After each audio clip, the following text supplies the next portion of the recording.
total joints. We get a CT of the patient, and it's on our computer, and then we map that patient to match it to the computer.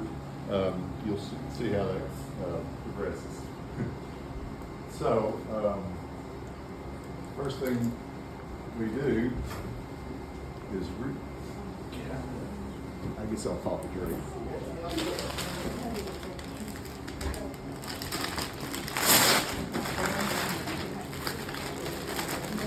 You want that hand piece? Assistants are welcome. Most I got you. We got you, Ed. Good deal. We got you. Come on, Jennifer. Yeah, come on, guys. So when you're draping the robot, you look for the hand signs, and depending on what side it is, depending on what side it is, you'll have to like cross your arms. But since this one you do have to cross your arms to bring it this way, and then Eddie will usually be in the back to guide you, and he'll like help because unless he's done it, it's kind of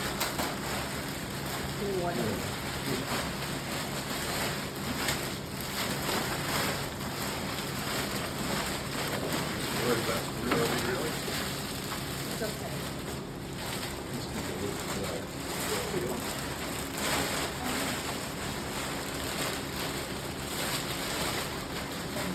That's a little bit of a process, but we usually manage to get through it. And then when you're about to put the camera on, you have to pinch in the middle and be careful because under it is not sterile. So then you just drop it, and then I kind of make sure everything's pulled down so when you put the camera in, And it you can sits see correctly. the big hole in that. If you don't know how to put it on correctly, that goes in that big hole right there.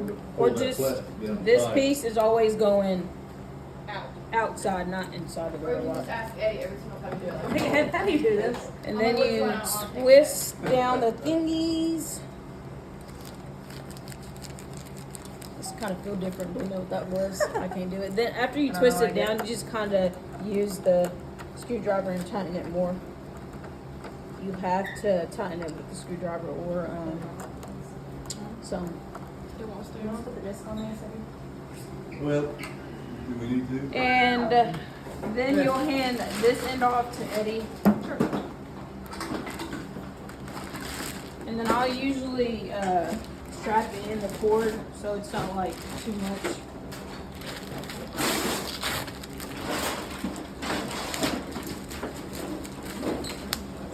I do need to learn this. You're not. Oh, get in here. I don't know how to do this. And then the two pieces that you use are pink top. Anyway, these are the reflective discs that the camera pick up. So it knows where the robot is and where the femur and the knee is in its face. So we gotta pop all these on. Okay. We're gonna just point out that we don't bring the patient in the room until you've got the robot all checked. True, Stuff too, yeah. so much. Just Because make- you'll be waiting in the hallway. Yeah. yeah. I mean, you gotta make sure everything's. You gotta make sure working these are all the way down. There's no silver showing. If there's silver showing, it will not pick up. So same thing when you're putting in this one, you just kind of pinch it off and be careful. When you put this in, you have to twist it, push and twist, and then you'll know that it's seated. right. So at this point, we're ready to register the robot. And so I'll release it, she spins it over towards the robot. And then we do a squeeze the trigger and hold it until the bar graph goes all the way. What does happen? Oh, my plans for left. Let's actually just spin the robot around. Sorry about it. Push that down. Grab it. If your plan is not right, it will not work.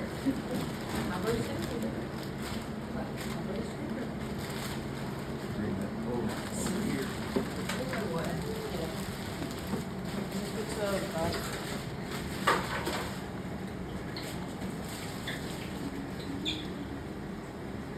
There we go. It should work now. So it goes up into position there, and then we paint the box, make sure everything's talking to each other.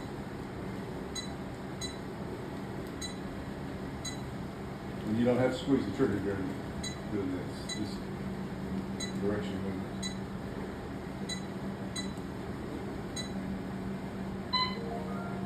So we're good there. We point it to the ground.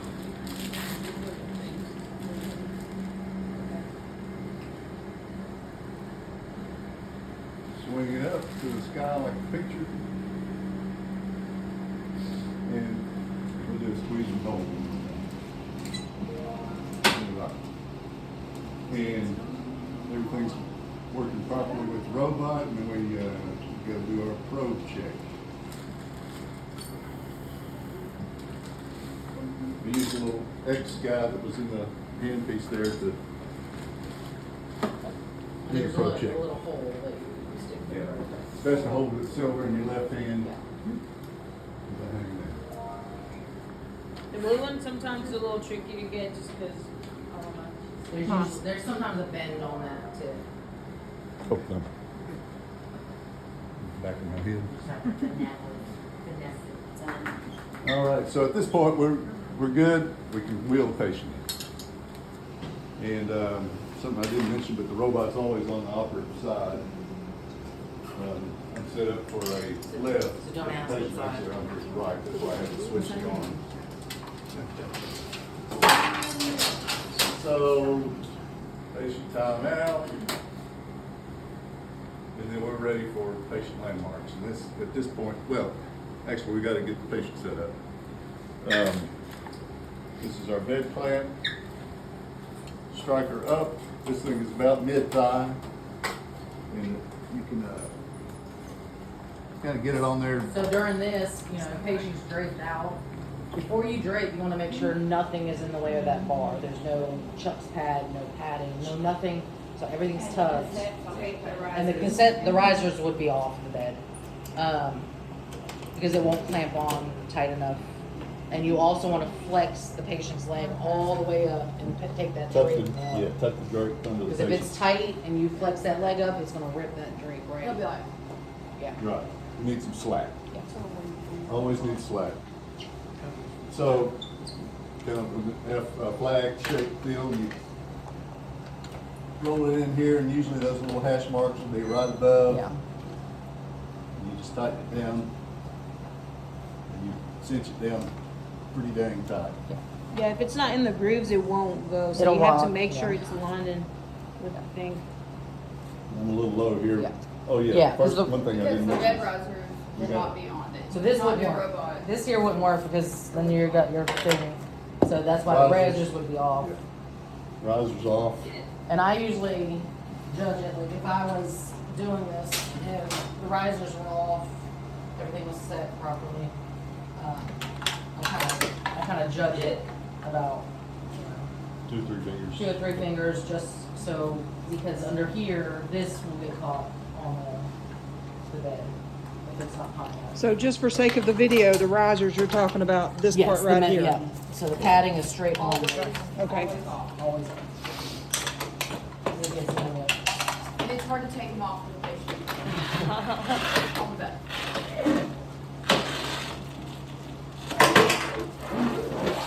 So, So that's the deal. this guy's gonna be faced like this towards the patient. Take this extension, slide it in there, you gotta squeeze this, we're good to go. And then another thing with this, it only comes off this way. It can't go backwards. There's a stop here, so if you're trying to get it off and you jam it down, then it's stuck. If it won't go easy, don't force it. Like I just, Yeah. You'll hurt yourself. This one doesn't have the typical array we use on it. Should we get that? Yes. Yeah. The typical array. Yeah. and Dr. Wayne doesn't like anybody's Well, he doesn't like the way I put this on, so I let him do it.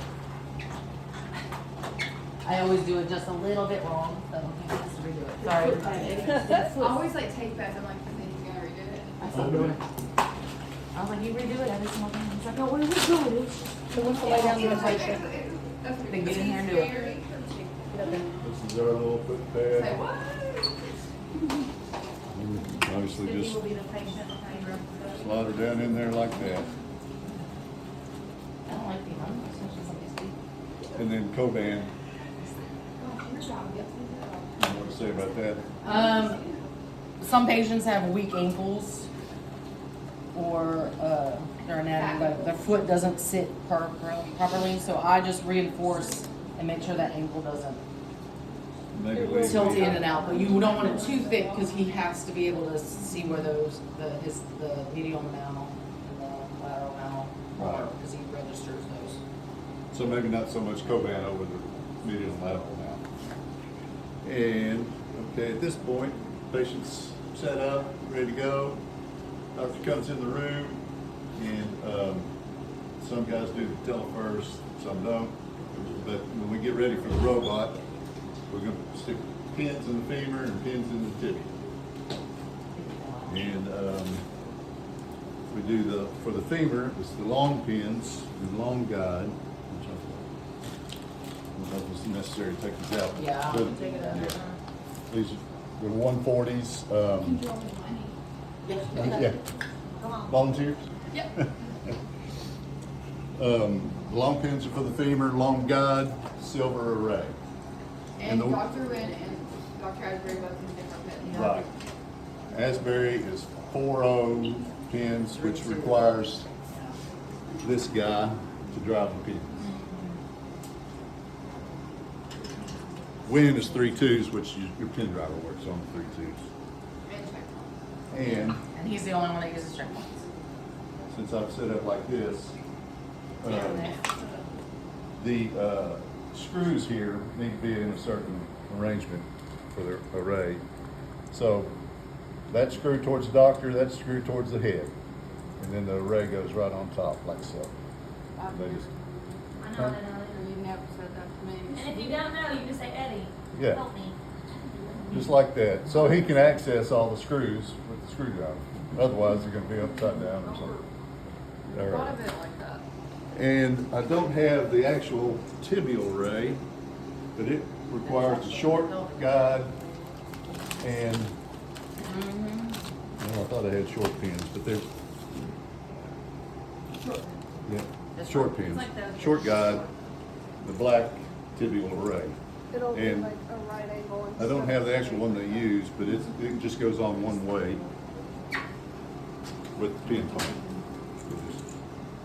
As you see, little nut goes here.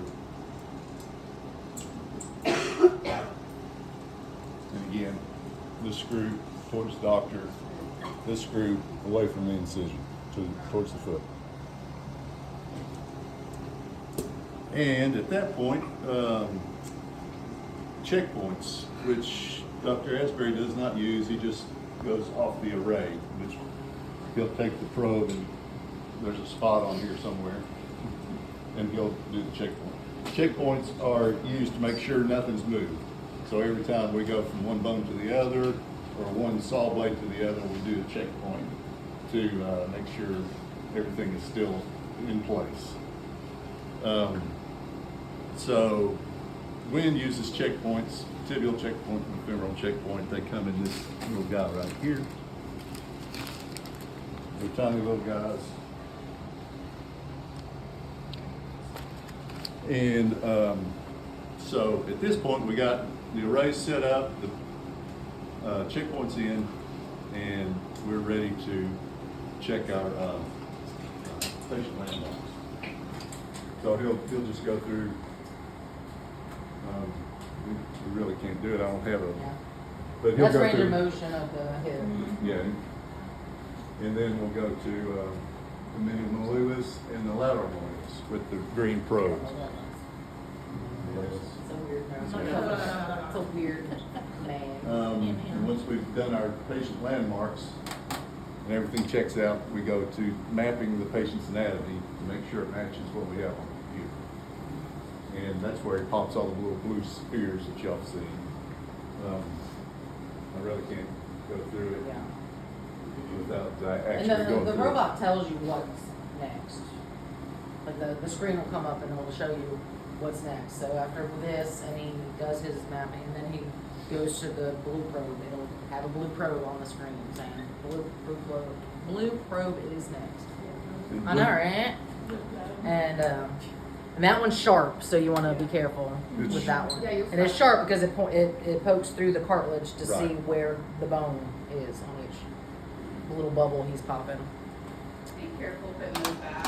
Yes. Like at the end of the case, because a lot of people have scratched themselves with Yes. them. And then Well- you have to get your blood drawn.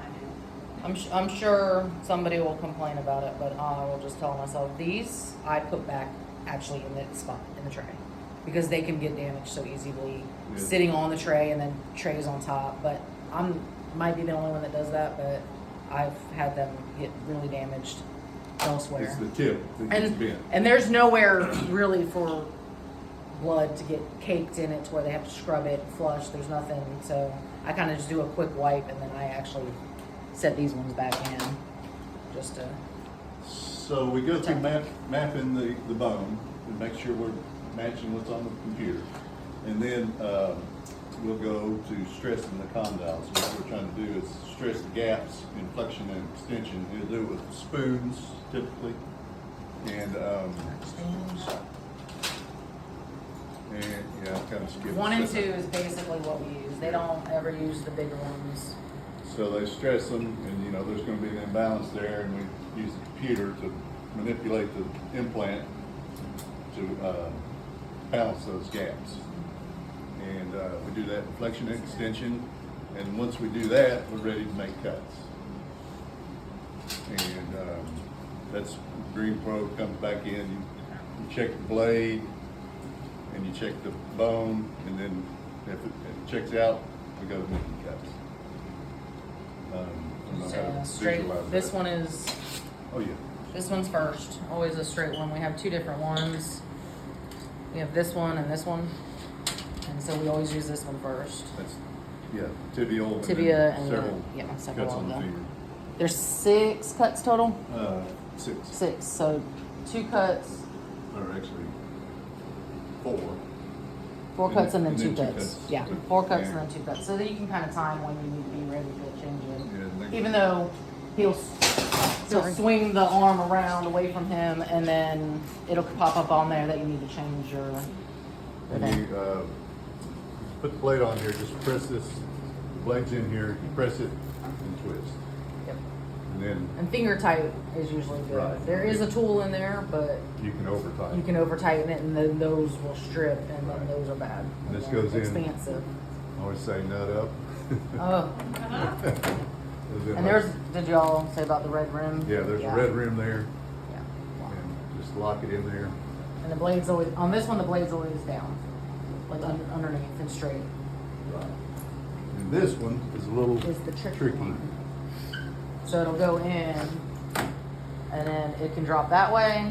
There's only 2 places where it'll drop, and it always has to be away from the surgeon, Towards the robot. towards the Angled robot. Towards the robot. So this always throws me off, so I have to like pay attention to it, because they'll put like the handle this way, and then you can't really. So I just learned just point it towards the robot, and then you're good. And that's to make the last 2 cuts. Yeah. And at that point, then, after make those cuts, clean up and ready We're to done. file. Robot Yeah. goes away. And I try, if it's myself, if I'm passing, or if my teammates, because nobody's on this side when the robot's in, that tech is back hanging out because there's nowhere for you to be. I try to get this off before he takes the robot away, only because he shouldn't have to be taking a blade off. And then it just No keeps sharp everything object. together. He shouldn't be. Eddie cannot handle sharp objects. It's unsafe. And so I've just made it a habit to get that off before that robot gets pulled away. Otherwise, he's doing it. And Lord help us.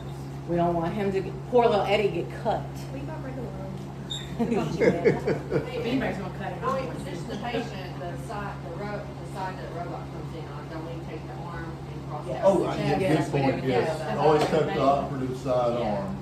It's always over the patient. And then when the robot's coming in, either one of us who's scrubbed in or the nurse, I know Nikki is good about getting up there and making sure we're not hitting them. Because this robot literally goes butt up to it and Right, that the knob. arm here can put pressure. This will drop down on somebody's elbow. Yeah. If you're lucky, they're skinny, you can have their arm on your side. If you're That's lucky, Like, very lucky. And their fingers not be in the way. And of you always that. want to make sure that the patient's comfortable too, like it's not putting too much strain on them, being tucked over. What are the benefits of doing this robotically rather than just straight open? It's less invasive. I mean, on a manual knee, you're running a rod up the femur. With this, you're not. I guess that's the biggest point. Yeah. Awesome. And I think it simplifies it too because the computer's doing all the math. Yeah, you can make more fine adjustments Awesome. on the implants. But personally, I think rubber hands are way easier than this. I mean, it's a lot of crap. It's a lot of setup. Literally, it's a lot of crap, but like once you actually are set up and everything, it's so, you don't Yeah. need, like, Yeah. And it tells you very everything. minimal. It tells Yeah. you your Yeah. sizes so you can be ready. Occasionally the sizes change depending on the adjustments that Eddie Right. and the surgeon do. Sometimes we'll drop the size of the femur or raise it. You really know a lot more going into the surgery. Right, you're more prepared going into it that, So we think better outcomes. yes, I think so. Better outcomes. Better overall. Is there anything, we talked a lot about the table and the robot itself and what they're doing when they're sterile. Is there anything other than positioning with that arm that the nurses who are not sterile need to be aware of? Just tucking the arm. That's it. Either get it across their chest, or if you have to tuck it down at their side, you want to make sure their fingers are not going to be in the way of this leg pressure. Make sure no risers. Yeah, Okay. no risers on the bed. For non-anesthesia, the hangers are in high too. Yeah. For Yeah. some, It's they want crazy. to see it It's- all, these things spray, and I'm like, you better put that up, and the ones that don't, Then half of the way I feel like, yeah. I'm like, So just remind them to hang it high, they can be nosy on another case. I think. Have we missed anything? but like with any knee, like some people use tourniquets and Right. So that's just doctor's preference. everybody right? else. As everybody else does. Everybody else Okay. does, yeah. We'll probably the same thing on manual knees. Yeah. Yep, Yeah. Not for Exactly. anything, you don't need Yeah. to worry Right. about. Does anybody have any other questions for Eddie before he leaves? The only other thing I can think of is make sure you take everything you put together apart because it'll go downstairs. They won't know it's supposed to come apart, especially new people. Yeah, So make sure you take these pieces apart because you put them together early in And the take all the video. disposable stuff And make sure off. you take this disposable off because they have to come back. make sure you line the rep, the screwdriver. When you're ready Just to kidding. give it, Just On my kidding. back table for 'em. when you're ready to give your screwdriver away, you give it to And him. it's yours. Because he needs it to take the thing off. Because I lost the one No, it grew legs and walked away. Any other Supposedly questions? ordered another one. Any other questions? Thanks for the bagels. Yes. Thank you, Eddie. Is that satisfactory? My pleasure. We really appreciate Eddie taking his time and coming to do this for us. Was there enough bagels? Yes.